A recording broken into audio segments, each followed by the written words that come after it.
Este mensaje que en esta tarde traemos es un mensaje sumamente difícil. Es un mensaje en el cual nosotros vamos a despejar muchas incógnitas respecto a lo que son las religiones.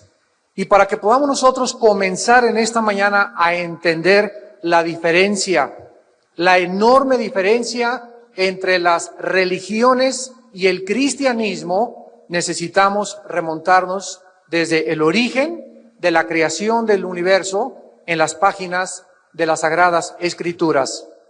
La Biblia, damas y caballeros, es el único libro en todos los billones de libros que existen de literatura en el mundo entero, es el único libro que nos da respuesta a las tres incógnitas o a los tres cuestionamientos que todas las religiones se hacen y todos los sistemas filosóficos. Estas preguntas son: ¿de dónde venimos? O sea, el origen. Nadie puede darnos respuesta cómo se originó el universo ni el ser humano. Todo cae dentro de especulaciones, hipótesis, filosofías, leyendas, mitos. La segunda es: ¿quiénes somos? ¿Quién es realmente el ser humano? ¿Somos un accidente de la madre naturaleza?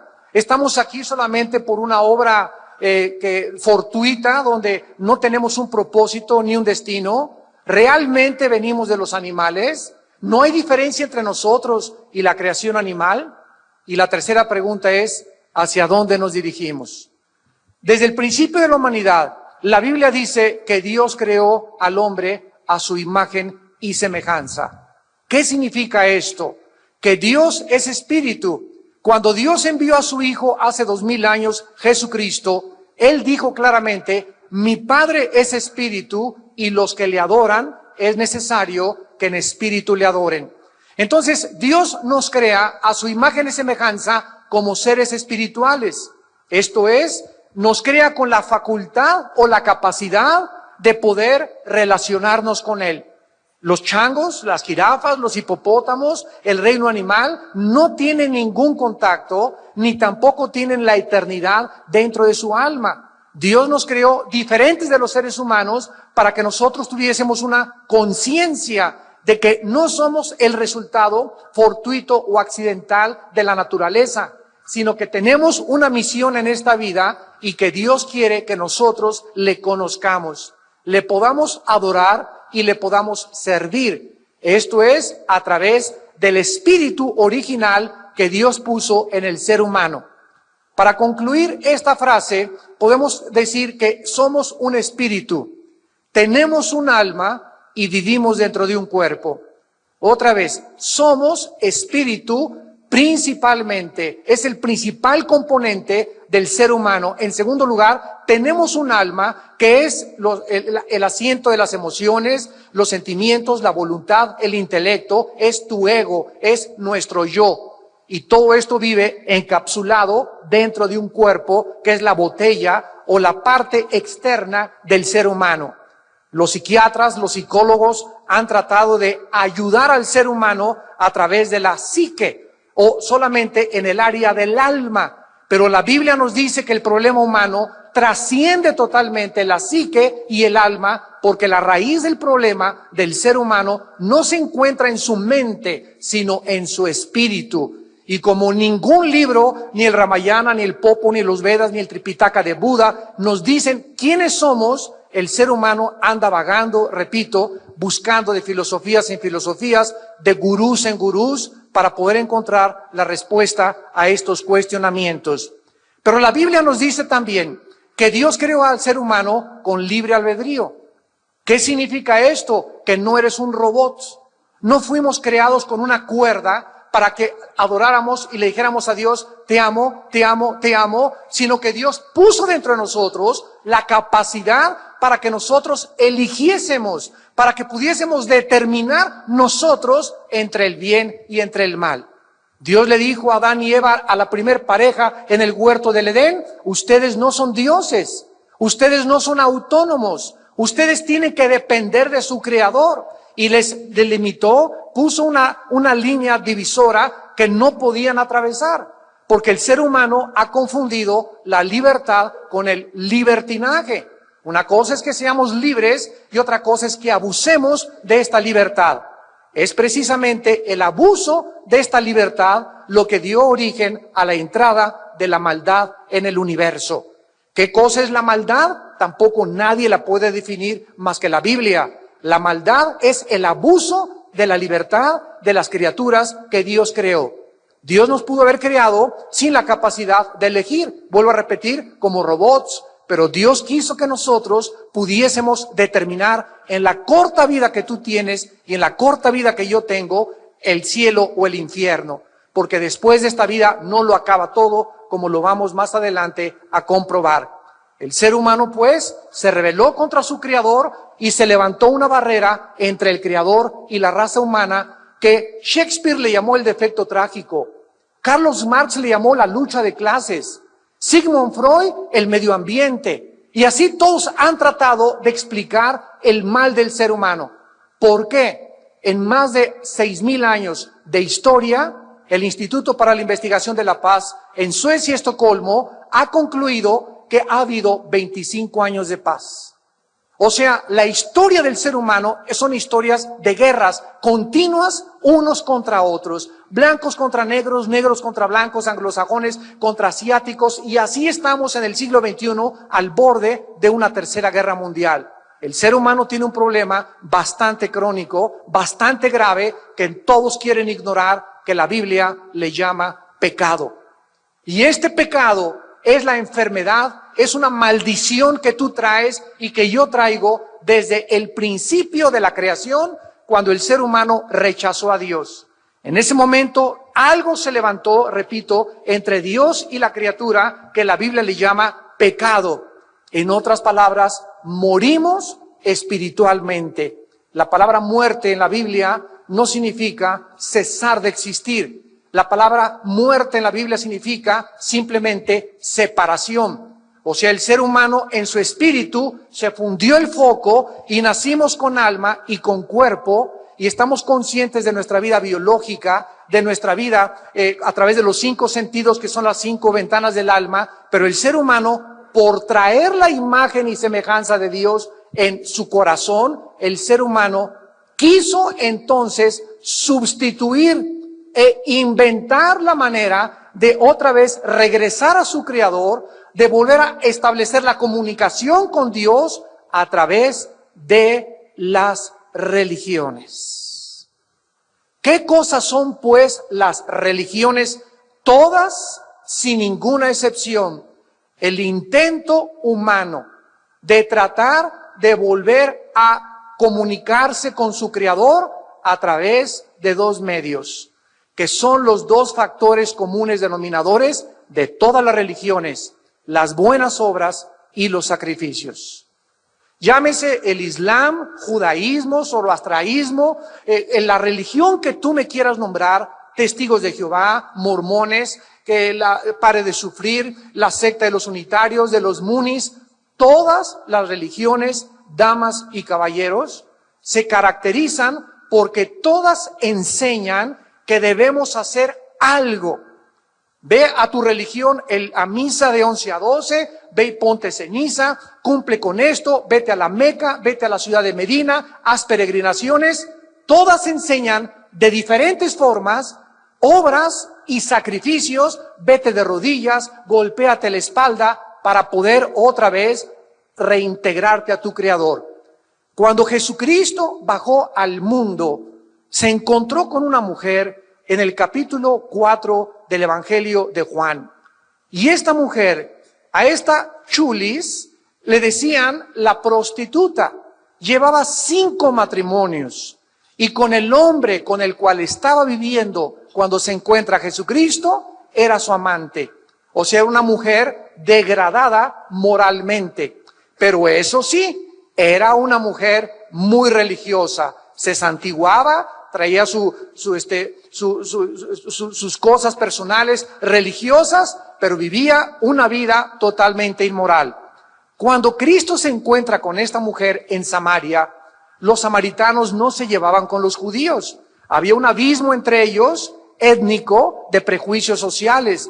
porque los samaritanos se cruzaron con otras personas que no eran judías y los judíos los despreciaban. Entonces Cristo, al atravesar por Samaria y detenerse a platicar con esta mujer, les causó un impacto total a toda la comunidad.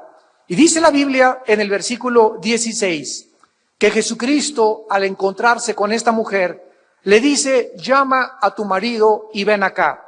Cristo lo hizo de una forma deliberada, porque la mujer le responde: no tengo marido. Y Jesús le contesta: bien has dicho, no tengo marido, porque 5 maridos has tenido, y el que ahora tienes no es tu marido. Esto has dicho con verdad. Nos damos cuenta el encuentro del Hijo de Dios con una mujer degradada moralmente, profundamente religiosa. Lo primero que entendemos es que Cristo no le dice ninguna palabra de condenación. No le dice: te vas al infierno, eres una mujer de lo peor, etcétera, etcétera, sino que le dice: me parece que tú eres profeta, le contesta la mujer, porque Cristo le dice su vida íntima que nadie conocía. Y la mujer le contesta religiosamente: nuestros padres, versículo 20, adoraron en este monte, y ustedes dicen que en Jerusalén es el lugar donde se debe de adorar. Hace 2000 años, este conflicto ya existía entre cuál es la verdadera religión. Esta mujer le dijo: a mí me enseñaron mi religión. Si eres budista, creces budista. Si eres católico, creces católico. Si eres protestante, creces protestante. Si eres maometano, creces con la religión del Islam. Depende la estructura que todos nosotros hayamos tenido y que hayamos heredado, es la religión que practica la gente. Y esta mujer, igual que actualmente, le dice a Cristo: mis padres me enseñaron que es ahí, y ustedes dicen que es allá. Entonces, ¿cuál es la verdadera religión? ¿Cuál es el verdadero edificio? Y Cristo, damas y caballeros, nos trae la respuesta desde el cielo, y dice el versículo 21, Jesús le dijo: mujer, créeme. Y el primer paso que nosotros tenemos que dar para poder ubicarnos y situarnos y entender el mensaje de Jesucristo es creerle a Él. Mujer, créeme. ¿A quién le voy a creer? ¿A Buda? ¿Al Dalai Lama? ¿A Mahoma? ¿A Mahatma Gandhi? ¿A Zoroastro? ¿A quién le crees tú? ¿Quién es la persona que tú admiras más en esta vida? Cristo es tan impactante que celebramos dentro de algunos días su nacimiento. ¿Alguno de ustedes sabe cuándo nació Buda? ¿Se celebra el nacimiento de Mahatma Gandhi? ¿Se cierran los comercios, hasta los ateos tienen vacaciones? Y todo el mundo celebra la Navidad y nos embarga un espíritu de melancolía, un espíritu de adoración, como estos cantos navideños que oímos, que son lo más inspiracional que puede haber de adoración para Dios, donde todos, ¿de dónde nace esa costumbre de darnos regalos unos a otros? ¿De dónde nace? De las páginas de la Biblia. Porque Jesucristo dice: Dios amó de tal manera al mundo que nos dio a su Hijo Jesucristo, para que cualquiera de ustedes que en Él crea no se pierda, mas tenga la vida eterna. Dios se dio a sí mismo, nos regaló a su Hijo, y de ahí viene la costumbre de entre nosotros darnos regalos. Es el tiempo que recordamos que Dios nos dio a su Hijo Jesucristo. Pero no solamente eso, sino que Cristo es tan impactante que además de su nacimiento celebramos en Semana Santa su muerte y resurrección. Y hasta los ateos les dan Semana Santa. Y se cierran los comercios durante algunos días para celebrar la muerte y la pasión del Hijo de Dios. ¿De qué otro personaje, damas y caballeros, de qué otro personaje de la historia, dime tú, señor sociólogo, de dónde, señor antropólogo, se celebra el nacimiento y la muerte de un hombre casi a nivel mundial más que de la persona de Jesucristo?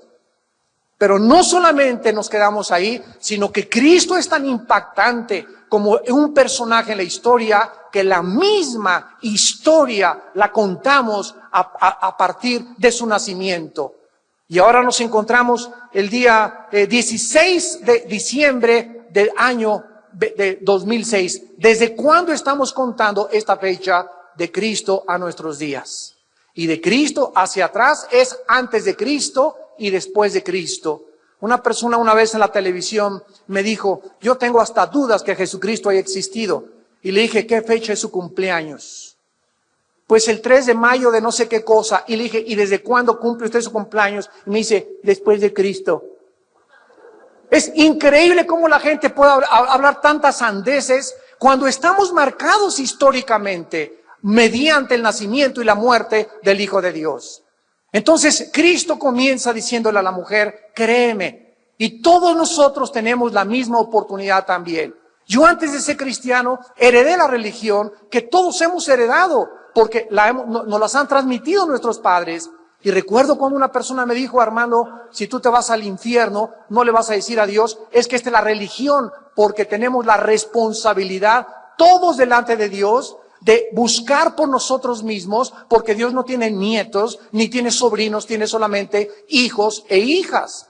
Entonces yo tuve que venir a la Biblia, comenzar a examinar la Biblia a la luz de todas las filosofías y religiones que yo había estudiado, psicología, ciencias políticas, filosofía y letras, etcétera, etcétera, y convencerme que nadie ha hablado como este hombre y que la Biblia es inigualable. Nadie actualmente en el mundo puede atreverse a decir que hay un libro superior a la Biblia. Nadie, jamás en mis 28 años que tengo de predicar el Evangelio me he encontrado a ninguna persona, ni ateos, ni a comunistas, ni agnósticos, ni escépticos que se atrevan a decir, te voy a presentar un libro que es mejor que la Biblia. Porque la Biblia es el único libro que tiene los registros históricos, científicos, genéticos, antropológicos, psicológicos, de literatura, de arte y de cualquier otra disciplina académica y genética que ningún otro volumen lo tiene. Los salmos, la poesía, la literatura de la Biblia, la historia de la Biblia, la arqueología de la Biblia, y la gente sigue diciendo, es un libro inventado por los hombres. La siguen atacando, sigue siendo controversial en las películas, es el símbolo de la mojigatería y de hazmerreír de todas las personas. ¿Por qué? Porque es un odio que el mundo tiene contra la luz. Si Cristo regresara otra vez, le volverían a crucificar, porque al perseguir a su palabra, le vuelven a perseguir y a crucificar a él. Cristo le contesta a la mujer, créeme, la hora viene, cuando ni en este monte, ni en Jerusalén, adorarán al Padre. Ustedes adoran lo que no saben. Ustedes adoran lo que no saben. O sea, el mundo se encuentra adorando a un Dios que ni siquiera sabe si existe. Y si el ser humano a través de la historia no conoce al Dios verdadero, va y recoge un leño, un tronco de árbol, y con un cincel y con un martillo le comienza a dar forma y le da la forma de San Cirindano, de San Crisóstomo o de lo que sea, o de un ángel. O agarra el yeso, o agarra una figura de hierro, y después, ante la misma obra de sus manos, el ser humano se inclina ante lo que él hizo con un tronco de árbol y comienza a adorar la creación misma que él hizo de acuerdo a su imaginación extraviada. ¿De dónde viene esta religiosidad que decía Sigmund Freud es la característica más grande del ser humano? No ha habido cultura, civilización, nación, lengua que nunca haya adorado a un Dios. Desde que el hombre se conoce en sus primeros pasos en la historia del mundo, el hombre ha adorado la luna o el sol, pero hay una necesidad intrínseca, inherente dentro de nuestra alma de adorar, de inclinarnos ante algo. Y si no conozco a Dios, me inclino ante los hombres y le beso las manos a los hombres y hago a un hombre Dios. ¿Por qué? Por ignorancia. Porque Jesús lo dijo, ustedes adoran lo que no saben. Por la ignorancia de la revelación divina, el ser humano se encuentra perdido en caminos que parecen derechos, pero cuyo fin es la muerte. Y Cristo continúa diciendo, ustedes adoran lo que no saben, nosotros adoramos lo que sabemos. Mas la hora viene, cuando los verdaderos adoradores adorarán al Padre en espíritu y en verdad. Porque tales adoradores, el Padre busca que le adoren. ¿Quién es, pues, un cristiano? Un cristiano no es el que haya sido bautizado o el que vaya a una iglesia. Muchas veces hasta muchas personas hasta la Biblia traen, y nunca el diablo es más diabólico que con una Biblia debajo de la mano. Porque si tú traes la Biblia y no tienes a Jesucristo, es un libro totalmente muerto, es pura letra. Los cristianos son las personas que tienen a la presencia de Jesucristo dentro de sus vidas. En Primera de Juan capítulo 5 dice la Biblia, el que tiene al Hijo tiene la vida. El que no tiene al Hijo, aunque tenga una religión, no tiene la vida. La palabra Cristo significa ungido, anos, pequeño. Cristos, anos, ¿qué significa? Pequeño, ungido. Así que tú puedes profesar una religión, tú puedes haber heredado una religión, tú puedes ir a tu religión y sin embargo sentirte vacío, como lo vamos a ver más adelante, la asociación que existe entre la religiosidad y la vaciedad del ser humano, porque Dios no vino a mandarnos una nueva religión con Jesucristo. El cristianismo no es una religión, es una relación personal, viva, dinámica, orgánica, con un nombre que se llama Jesucristo. Yo en esta mañana no te estoy invitando a que vengas a una nueva religión, te estoy invitando a que vengas a un hombre llamado Jesús, porque en él se encuentran todos los tesoros de la sabiduría y del conocimiento.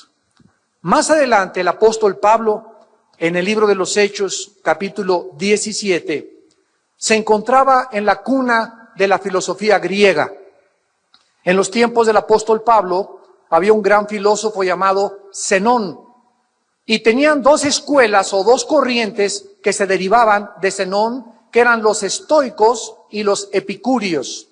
Estas dos corrientes filosóficas en boga en aquella época, unos decían que amaban la verdad pura o la razón pura, y los otros meramente estaban entregados al placer. Bueno, los griegos en aquella época, que amaban la filosofía, amaban la meditación y amaban todas las corrientes nuevas que pudieran existir, invitaron al apóstol Pablo a una colina que se llamaba en Atenas el Areópago, y le dijeron, a ver, ven tú, palabrarero, ven a decirnos cuál es tu rollo, como decimos vulgarmente en el siglo XXI. A ver, cuáles son tus pensamientos, cuál es tu perspectiva del universo, tú quién crees que sea Dios, quién crees que sea la religión. Y el apóstol Pablo, en Hechos 17, versículo 22, Pablo puesto en pie, en medio del Areópago, les dijo a los griegos, varones atenienses, en todo observo que son muy religiosos. Pablo les llama a los griegos religiosos. Y dice la Biblia en el versículo 23, porque pasando y mirando vuestros santuarios, hallé también un altar en el cual estaba la inscripción al Dios no conocido, al que ustedes adoran sin conocerle, es a quien yo les anuncio. Los griegos tenían una estatua grandísima que decía al Dios no conocido. Por lo menos eran honestos intelectualmente. Estamos tratando de saber por qué existe en nosotros, decían los griegos, algo que trasciende, como llegaron a la conclusión, Dios me creó, Dios existo, luego vivo, luego tiene que haber una causa, esta causa no puede estar dentro de mí, tiene que estar fuera de mí, tiene que trascender de mí, esta causa es Dios. Los griegos, damas y caballeros, hace 22, 23 siglos creían en Dios. Y el siglo XX pasado es el siglo que más se ha caracterizado por el ateísmo. Y surgió Carlos Marx, surgió Sigmund Freud, que eran ateos todos, surgió Friedrich Nietzsche, surgió Carlos Sagan, surgió Jean-Paul Sartre, surgió Ingersoll. Nunca en la historia ha habido más ateos que en el siglo XX, pero es el siglo, además, donde más sangre se ha derramado, 2 guerras mundiales y más de 350 revoluciones y golpes de Estado, pero eso sí, es el siglo donde más descubrimientos científicos y más avances tecnológicos el ser humano tuvo. ¿Qué nos habla esto? Que el ser humano, cuando tiene conocimiento, se vuelve arrogante, te vuelves orgulloso, Crees que en ti está la respuesta. Crees que el mundo tiene respuestas. Crees que no tienes que tomar en cuenta a Dios. Habiendo conocido a Dios, no le reconoces como a Dios ni le das gracias. Te envaneces en tus razonamientos y tu negro corazón está en tinieblas. Y esta es la razón por la cual andas vagando de mujer en mujer, en el sexo, en las drogas, en el alcohol, en diferentes, buscando en los deportes, buscando en la popularidad, en la fama, una diputación, una senaduría, un puesto político. Y el ser humano sigue vacío porque no fuimos creados para este mundo. Solamente Dios nos puede llenar en la persona de su Hijo Jesucristo.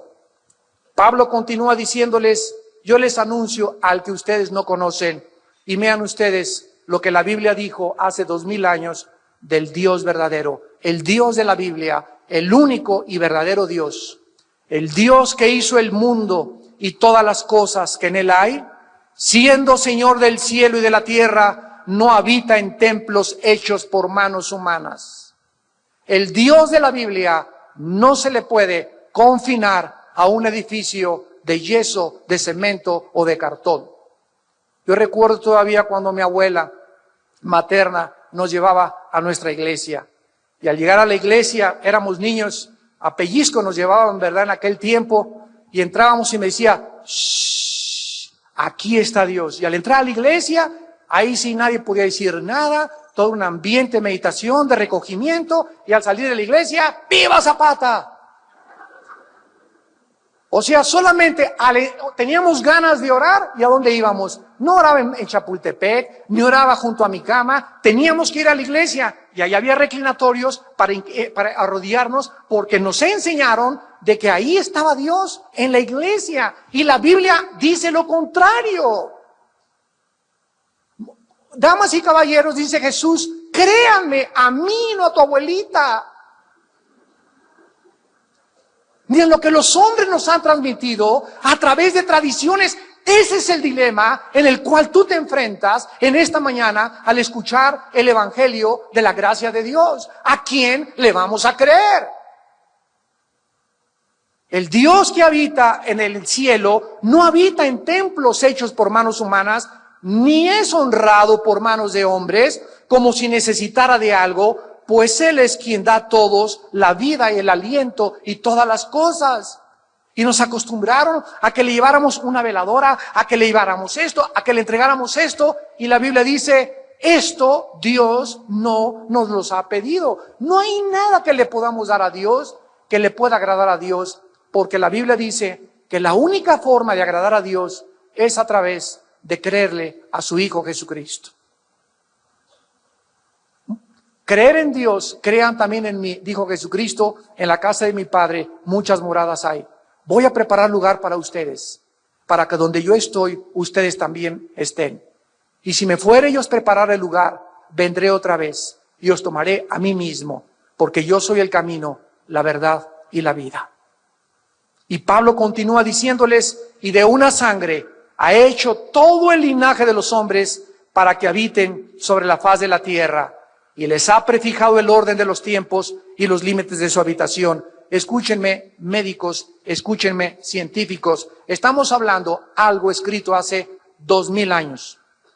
La Biblia nos muestra claramente que antes de que se descubriera la circulación de la sangre, antes de que se descubriera la proliferación bacteriológica, de cuando un niño se hace pipí, cuando hay excremento, hay bacterias que puedes respirar y puedes hasta salmonelas adquirirlas respirando. Miles de años antes, la Biblia nos hablaba que la sangre era la vida del cuerpo humano. Y que aun cuando hay sangre H negativa, universal, positiva, es la misma sangre, la de amarillos, anglosajones y negros. Si tú crees todavía en la teoría de la evolución, cuando te necesitas una transfusión de sangre, pide a la chita que te haga una transfusión. ¿Por qué la sangre de los monos? Hay 1 o 2 cromosomas diferentes de los animales. Con eso basta para que haya un abismo de separación entre la creación animal y la creación humana. Y la Biblia ya lo decía hace 2000 años, que todos los seres humanos, amarillos, negros y anglosajones, tenemos la misma sangre. Somos el mismo linaje. No hay una raza subhumana, somos humanos. No hay raza de negros, raza amarillos. Somos raza humana. No son tres razas, somos una sola raza. Y les ha prefijado el orden de los tiempos y los límites de su habitación. En 1969 se intentó llegar a la Luna. Y no hemos pasado de la Luna. Andamos haciendo pininos en Marte y mandando sondas, etcétera, etcétera. Y ahora hasta hemos llegado al colmo de planear ya para el año, dentro de 15, 20 años, las lunas de miel en la Luna. ¿Quién se quiere ir a la luna de miel? Oye, Cancún, Puerto Vallarta está 1000 veces mejor que la Luna. Allá a lo mejor se divorcian en la Luna.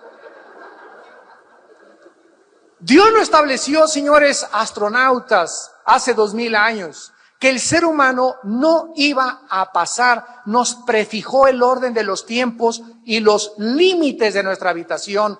Nos puso una casa que es este planeta con unas puestas de sol increíbles, valles, montañas, aguas, ríos, pájaros, belleza, 4 estaciones del año, etcétera, etcétera.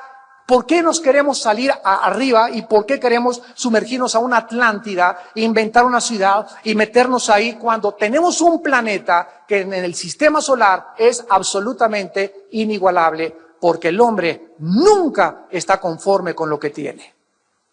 Y esta inconformidad, ¿de qué te habla? De que no estás satisfecho. Ya tienes una esposa guapa, quieres 3 Miss de América. Ya tienes un hombre que te provee, quieres tener otro 2 o 3 o 4. Ya tienes 2 casas, quieres 3 casas. Tienes 2 coches, quieres 3 coches. Y después tienes un avión y quieres más. Y tienes esto y más y más y más. Es una hambre insaciable del ser humano por poseer. Y Cristo contestó, la vida del hombre no consiste en la abundancia de los bienes que posee. Nada podrá satisfacer tu vacío espiritual más que la persona del Hijo de Dios. A continuación vemos nosotros en el libro del Génesis capítulo 11, la primera religión colectiva o mundial de la Biblia y de la historia en la famosa Torre de Babel. Hasta el capítulo 11 del Génesis, el ser humano no se había congregado, no se había reunido con otros seres humanos para adorar algo o a alguien. Entonces, repito, como el ser humano nació muerto, separado espiritualmente de Dios y traemos la eternidad dentro de nuestra alma. Aquí algo nos dice que después de la vida, después de la muerte, tiene que haber algo. Los egipcios se enterraban con su comida, le ponían la espada a los muertos. Los chinos, todas las civilizaciones y culturas han profesado que hay algo después de esta vida.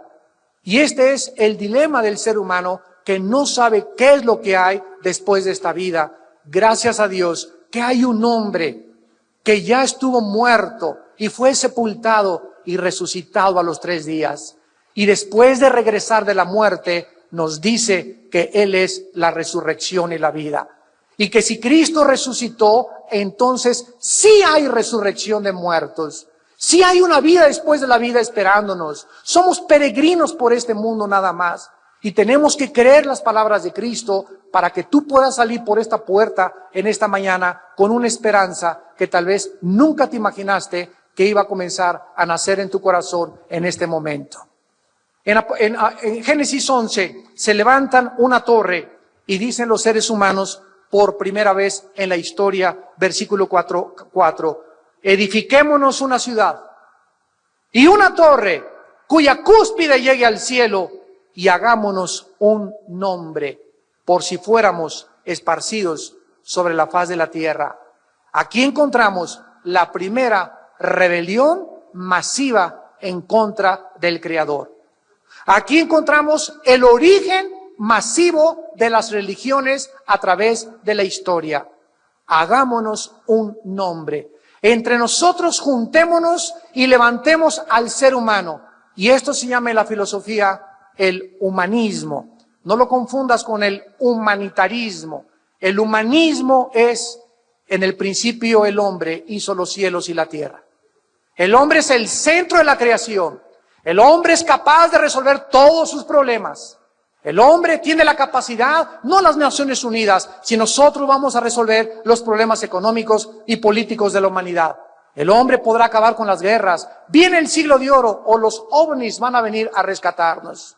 Todos estos sueños marihuanos, porque es lo que son, fruto del opio, fruto de la imaginación humana, son contrarios totalmente a la revelación de la Biblia. Pero eso sí, prefieres creerle a tu gurú que a Jesucristo. Prefieres creerle a otra persona religiosa que es tu ídolo que al que murió en una cruz hace 2000 años a través de su sangre derramada en una cruz. ¿A quién le vas a creer? Es que es tan sencillo, tan elementalmente sencillo, secundariamente complicado para muchos. El poder realmente, con la lógica que tenemos y la inteligencia que nos ha dado, es cuestión de lógica elemental. ¿A quién le voy a creer? Si Jesucristo es Cristo, si Él es el Hijo de Dios, yo necesito conocerlo, necesito seguirlo, necesito rendirle mi vida, porque Él nos vino a advertir que hay un juicio que viene a la humanidad. Él bajó del cielo a advertirnos que hay un infierno y que después de la vida millones de personas morirán e se irán al infierno.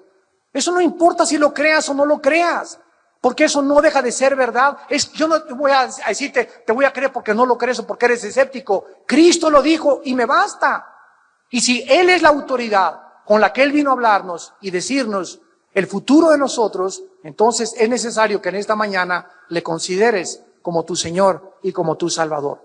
Hagámonos un nombre y levantemos hasta el cielo nuestro nombre. Esta es la primera vez, damas y caballeros, donde las religiones se unen con la brujería. Aquí encontramos que estos hombres, al levantar la torre al cielo, comenzaron a adorar a los signos del zodíaco. Y hay una grande relación, y tú lo puedes estudiar en las religiones, hay una profunda relación entre la religión y la brujería. Yo recuerdo hace muchos años a una mujer en Tlatelolco que se llamaba Doña Pachita. Esta mujer tenía fuera de su departamento unas limusinas y carros de políticos y de personajes deportistas y curaba milagrosamente. Y cuando entrabas ahora sí que a su oficina o a su quirófano, como le llamaba ella, tenía una estatua de San José Bautista, San Crisóstomo, Santa Rita de Casia, tenía al diablo, tenía al arcángel Miguel, tenía a Jesucristo y tenía a Buda. Y lo primero que ella decía es que ella era muy religiosa. Qué interesante que la mayor parte de los brujos se persignan. La mayor parte de los brujos invocan a Dios, o invocan a santos, o invocan a personas que en este momento me escuchan y practican la astrología, no la astronomía, la astrología, y diario oyes a Walter Mercado. Y es increíble cómo esta persona pueda inspirarte más autoridad cuando no sabes ya si es hombre o es mujer, o qué es, o de dónde salió.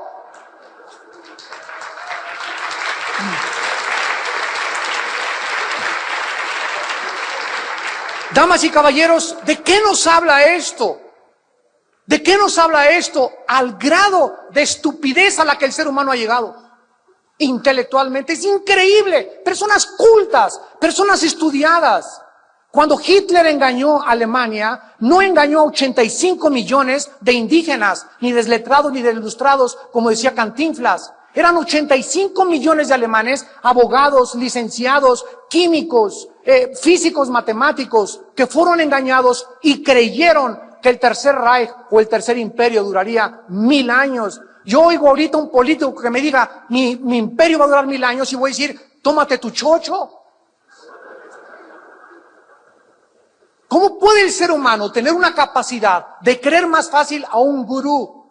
Cuando el gurú Maharaji llegó a Los Ángeles, después de que los Beatles fueron a la India a traer la droga, la marihuana, y a traer el hashish, y a traer el mundo de las drogas y las filosofías orientales a América, al llegar al aeropuerto, el Maharaji Yoga dijo, ha llegado Dios a Los Ángeles.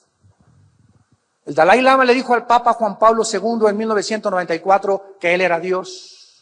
Me acuerdo en aquella época le mandé un correo y le dije, si usted es Dios, señor Dalai Lama, por favor díganos cuándo va usted a morir. ¿Y cuándo va usted a resucitar? Porque solo ha habido un hombre en la historia que ha dicho, yo voy a morir a los 3 días y a los 3 días voy a resucitar. Anunció con anticipación que él iba a morir y resucitó para demostrarnos que él es la vida eterna.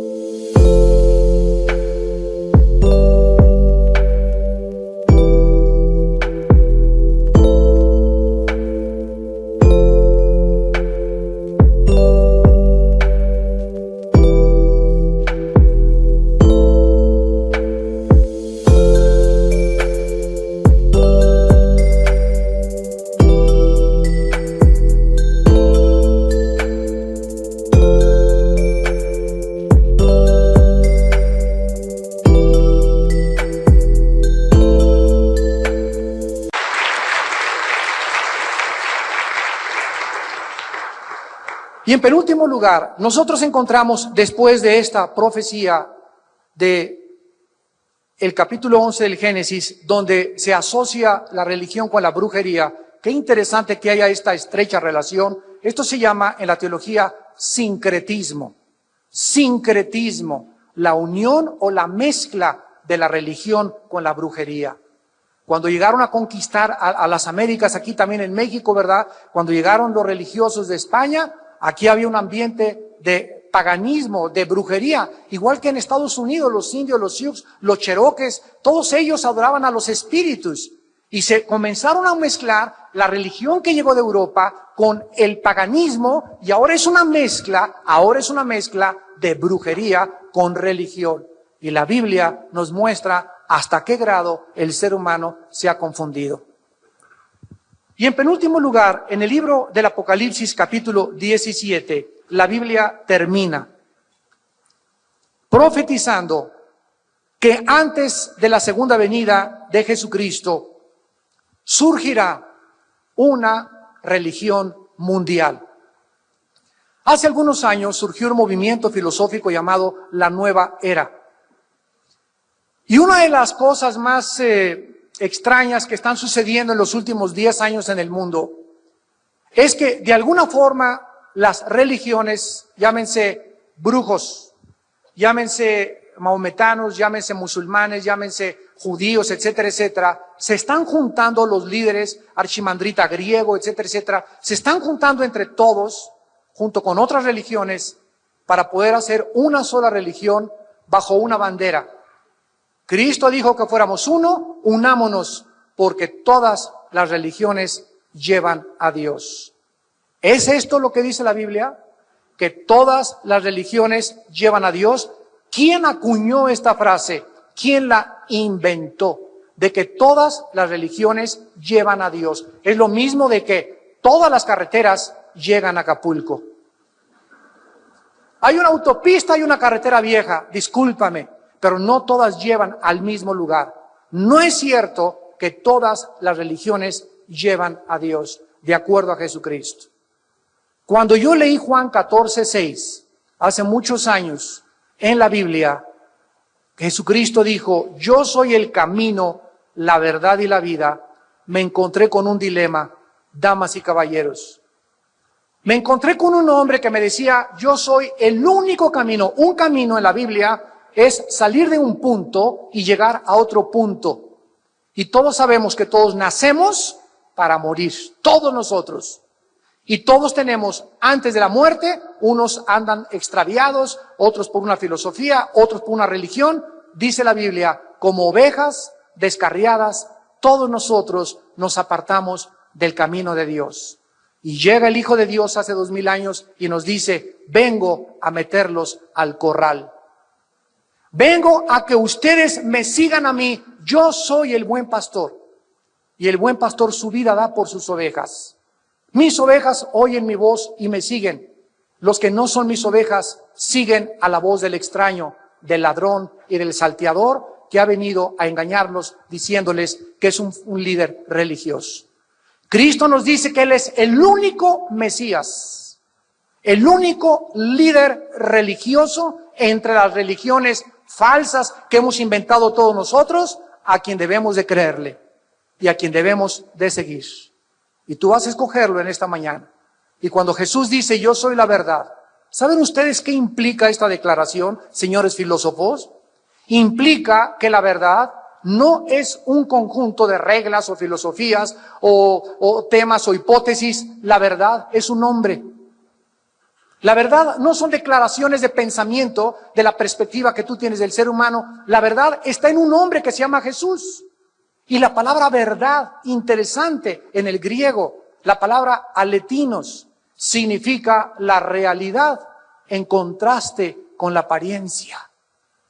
En otras palabras, cuando Jesús dice, yo soy la verdad, nos está diciendo, yo soy la única realidad. Y todo lo que este mundo te ofrece, las atracciones del mundo, las atracciones sexuales, los placeres, los reinos, los gobiernos, la búsqueda del dinero y del poder, todo es un espejismo. Estamos en un mundo donde todos son espejos y donde brincas como un regalo que te dan con moños y todo, y abres el regalo y no hay nada, está vacío. Brincas sobre esa mujer es la de mis sueños, y la tomas y la obtienes y sigues vacío. La diputación es lo que yo he esperado toda mi vida, ya soy diputado, y después de que eres diputado dices, ¿y ahora qué sigue? Y puedes llegar a ser presidente de la República y seguirás preguntándote, ¿qué sigue? Miren ustedes cómo mueren todos los expresidentes, todos los exdictadores vacíos, amargados.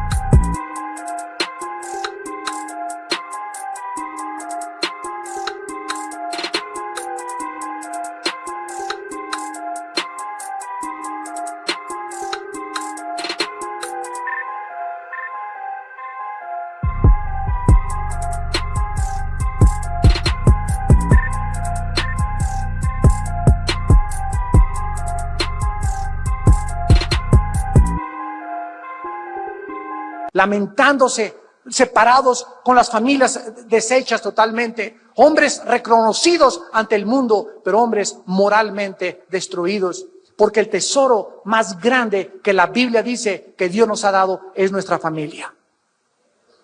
Y fuera de nuestra familia, todo absolutamente es cacahuates.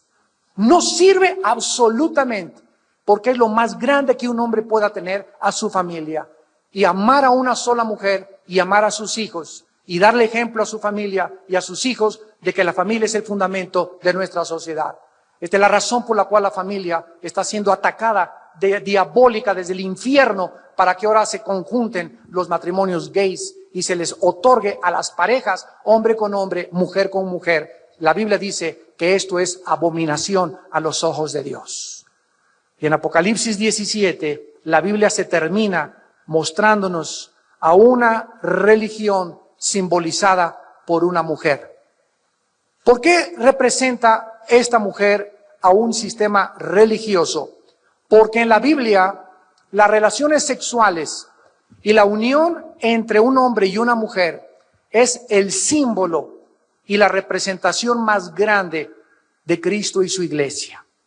Si queremos saber cómo es la unión entre Dios y el ser humano, el matrimonio es el ejemplo más grande de la relación entre Dios y el ser humano. Cuando una mujer se va con otro hombre que no es su esposo, ¿cómo se llama en nuestra sociedad? Adulterio. Cuando un hombre se va con una mujer que no es su esposa, se le llama adulterio.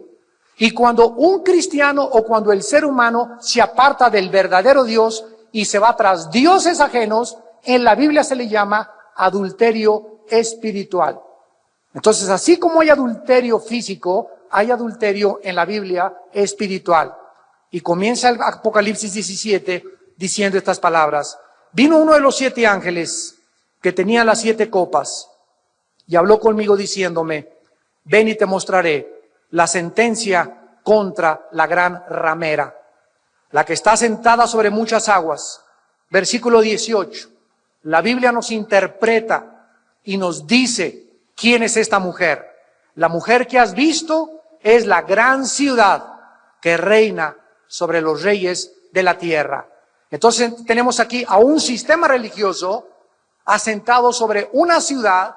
Esta ciudad se va a convertir en el centro de la adoración mundial.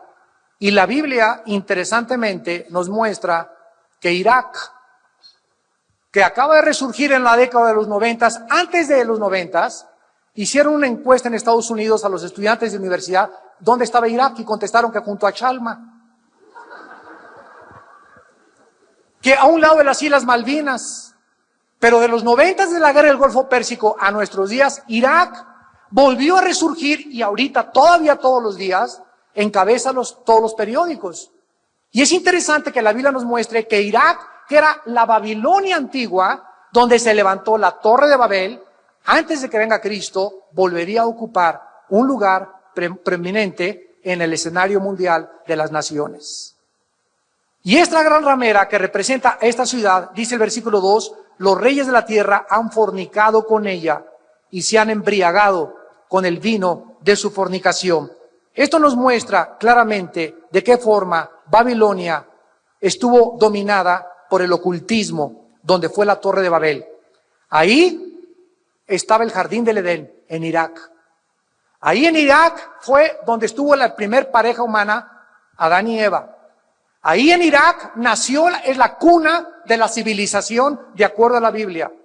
Ahí en Irak estaba Satanás esperando a la primer pareja para atacarlos y convencerlos lo que ha hecho en tu mente de que Dios no es Dios y que no tienes por qué someterte a un Dios, que tú eres autónomo y tú puedes ser el Dios de tu corazón. Ahí fue en Irak donde por primera vez los hombres se rebelan contra Dios. Y ahí en Irak el mundo ha hecho un ciclo y de acuerdo a la Biblia va a regresar la historia y va a terminar en Irak. Porque junto a Irak y alrededor de Irak, lo que es el Valle del Meguido, Siria, Irán, será la tercera guerra mundial de acuerdo a las páginas de la Biblia. Y la tercera guerra mundial, de acuerdo a la Biblia, hace 2800 años, tendrá una mecha que prenda y se encienda en las naciones y es el petróleo. Porque en el Medio Oriente se encuentra, esto es interesante y no es coincidencia, más del 65% de las reservas petroleras del mundo entero. Y el mundo no puede prescindir del petróleo. Estados Unidos depende más del 20% de sus importaciones del Medio Oriente. China depende más del 25% del petróleo del Medio Oriente. Europa necesita el petróleo y por eso tiene que haber paz en el Medio Oriente. Porque el mundo occidental no puede subsistir sin el petróleo y ahí se encuentra debajo de Irak, de Saudi Arabia, de los Emiratos Árabes y de Irán. Y por eso es la bomba de tiempo que el mundo no entiende que está ahí a punto de explotar, de acuerdo a la Biblia.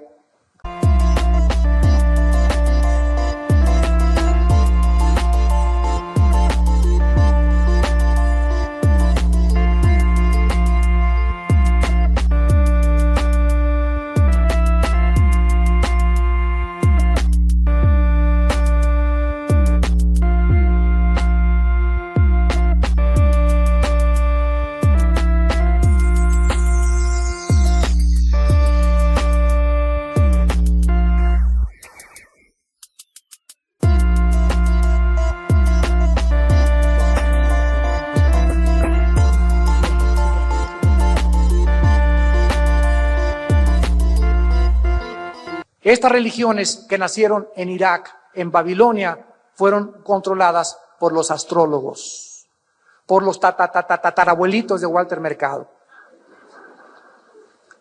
Dice el versículo 3 que esta mujer estaba montada sobre una bestia, y esta bestia, de acuerdo aquí a Apocalipsis 17, es el sistema político que el anticristo va a gobernar el mundo dentro de los próximos años. Vamos a terminar y vean esta imagen. Una mujer representa la religión montada sobre el poder político. ¿Qué simboliza o qué significa esto? Que a través de la historia siempre ha sido la religión la que ha controlado el poder político. La unión entre las religiones y la política no se puede divorciar en ninguna historia de ninguna nación. En tiempos de Cristo, ¿quiénes crucificaron a Cristo? ¿Los políticos? No. ¿Quiénes crucificaron a Cristo? Los religiosos. Los que representaban la religión de sus tiempos. Fueron con el poder político, con Pilato, y le dijeron, entréganos a ese hombre y crucifícalo. Y el poder político, bajo la influencia y la presión del poder religioso, entregó a Jesucristo en las manos del poder religioso. Y esto se va a volver a repetir otra vez. Cuando la futura religión mundial se una, va a controlar por algunos años al anticristo. Y va a tratar de dominar la religión al poder político otra vez.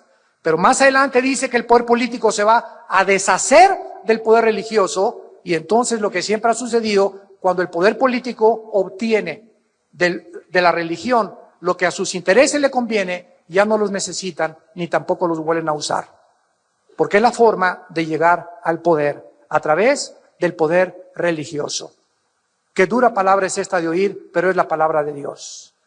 Y muchos de ustedes que tienen oídos, oigan, porque nos acercamos a pasos acrecentados y con una rapidez vertiginosa, damas y caballeros, al juicio de este mundo.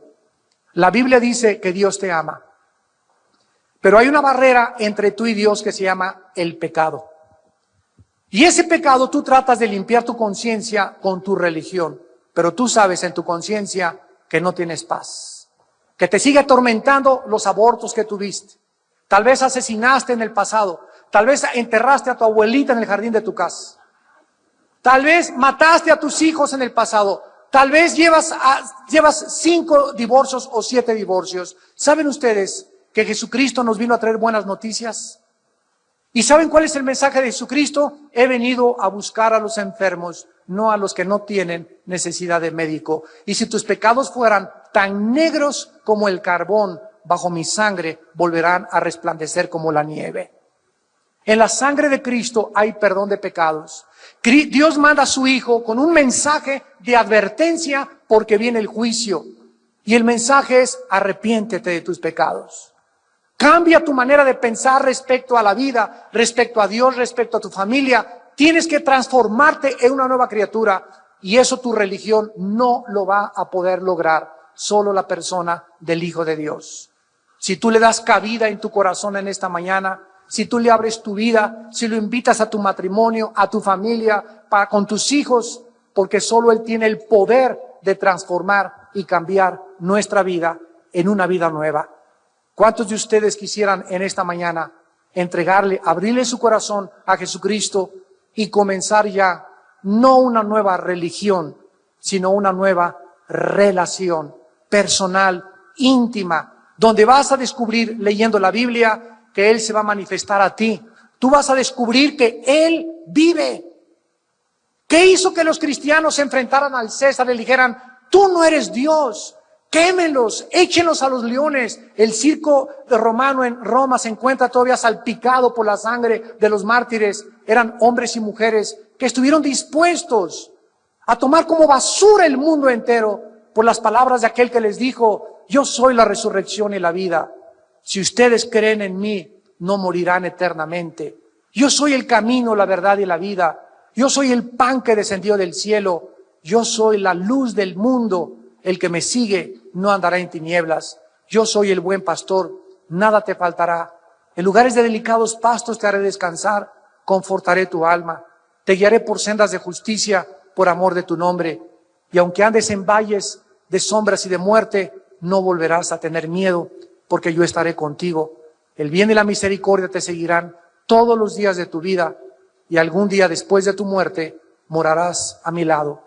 Y heredarán tronos, dice la Biblia, y reinaremos juntamente con Él.